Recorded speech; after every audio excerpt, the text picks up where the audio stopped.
କାରଣ ଆମ୍ଭମାନଙ୍କଠାରେ ଯୀଶୁ ଖ୍ରୀଷ୍ଟ ଯଦି ବାସ କରୁଛନ୍ତି ତାହେଲେ କୌଣସି ଅନ୍ଧକାର ଆମ୍ଭ ନିକଟକୁ ଆସିପାରିବ ନାହିଁ। କାରଣ ପ୍ରଭୁ ମଧ୍ୟ କହନ୍ତି ତୁମ୍ଭେମାନେ ଜଗତର ଜ୍ୟୋତି ବୋଲି ପରମେଶ୍ୱର ଆମକୁ କହିଅଛନ୍ତି। ପ୍ରିୟମାନେ, ଜ୍ୟୋତି ନିକଟରେ କୌଣସି ଅନ୍ଧକାର ଲେଶ ନଥାଏ। ପ୍ରିୟମାନେ, ଏଥିପାଇଁ ଲୋକମାନେ ଯୀଶୁ ଖ୍ରୀଷ୍ଟଙ୍କ ନିକଟକୁ ଆସିବାକୁ ଭୟ କରନ୍ତି। କାଳେ ମୁଁ ଯେଉଁ କୁକର୍ମ କରିଛି, ଠକିକି ଖାଉଛି, ତାହା ଆଉ ମୁଁ ଖାଇପାରିବି ନାହିଁ।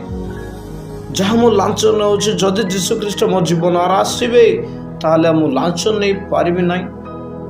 ଏଥିପାଇଁ ଲୋକମାନେ ଜ୍ୟୋତି ଅପେକ୍ଷା ଅନ୍ଧକାରକୁ ଭଲ ପାଉଛନ୍ତି। ପ୍ରିୟମାନେ, ଏଥିପାଇଁ ଆସୁ ସମୟ ଥାଉ ଥାଉ ଆମ୍ଭେମାନେ ପରମେଶ୍ୱରଙ୍କ ନିମନ୍ତେ ବଞ୍ଚୁ।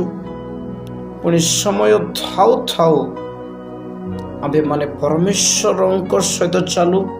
କାରଣ ସେ ଜ୍ୟୋତି ଅଟନ୍ତି। ଯେଉଁମାନେ ଯୀଶୁ ଖ୍ରୀଷ୍ଟଙ୍କର ଅନୁଗମନ କରନ୍ତି ସେମାନେ ଜୀବନର ଜ୍ୟୋତି ପାଆନ୍ତି।